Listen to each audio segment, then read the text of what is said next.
everyone. I am Arnab Banerjee. I work with CEAT, and today I am going to tell you a nice story about the king of birds. You have seen birds, various kinds of birds all around us. So who really is the king of birds, right?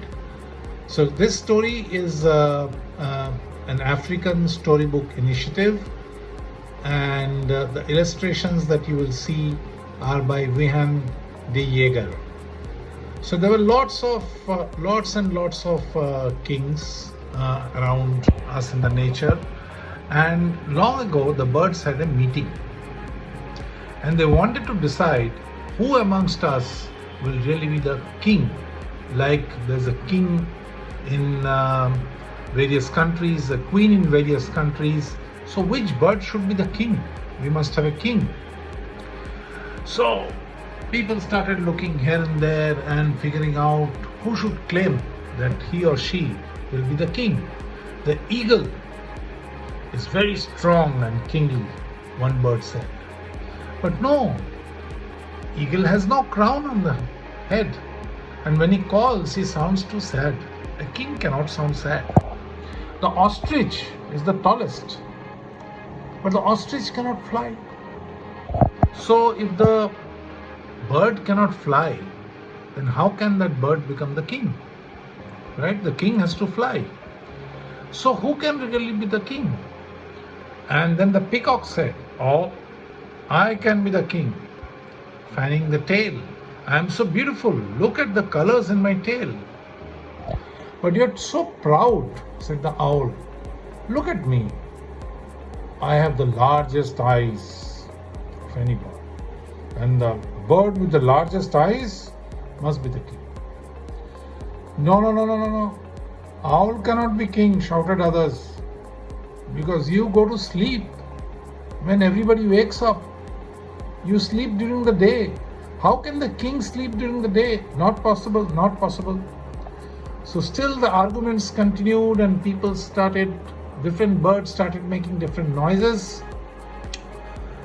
And so they couldn't decide very easily. Then one bird had an idea. The bird who can fly the highest shall become the king.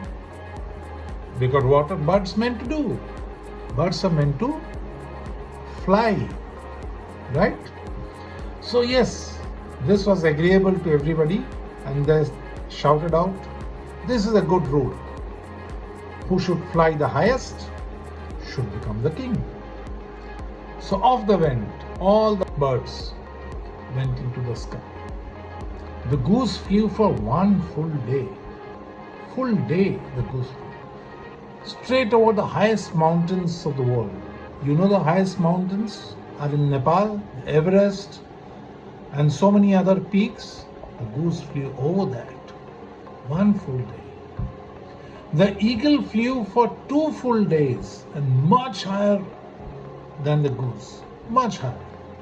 2 days. But the vulture soared for 3 days and still not tired. Without stopping.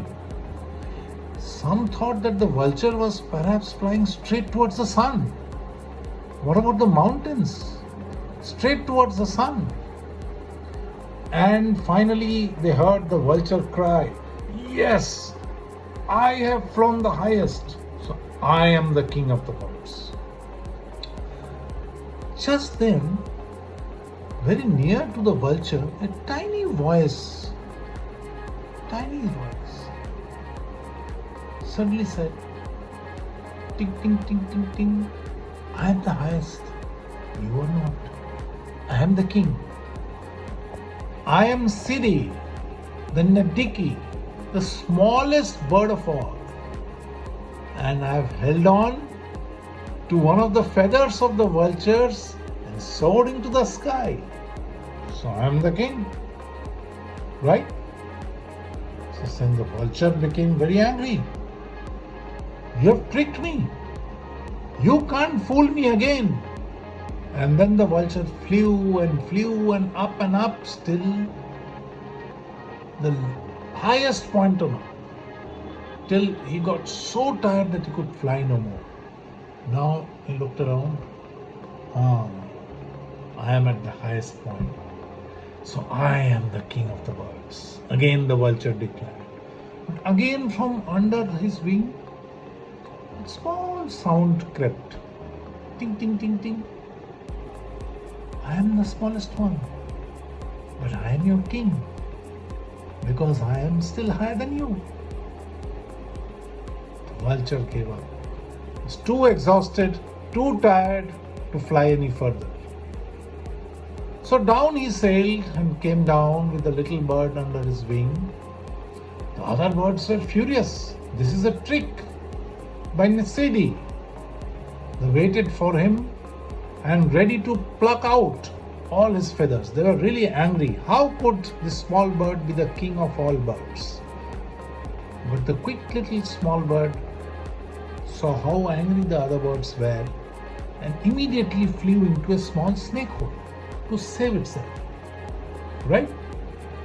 Other birds were angry, and then the other bird said, "Oh, Mr. Owl, you were saying you had real big eyes, and you must keep guard on that hole so that as soon as the small bird comes out, we will catch him." And so the owl sat with the big eyes watching the hole. But the sun was warm, the weather was nice, and so the owl soon felt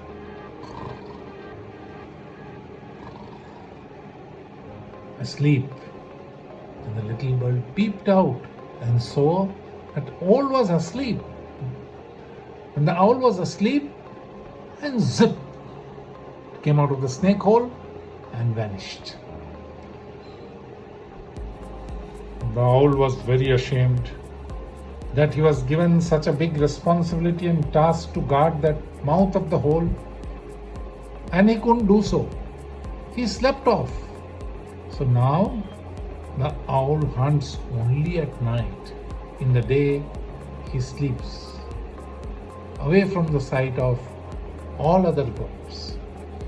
So we got the king of the birds, and now we also know why the owl sleeps in the daytime.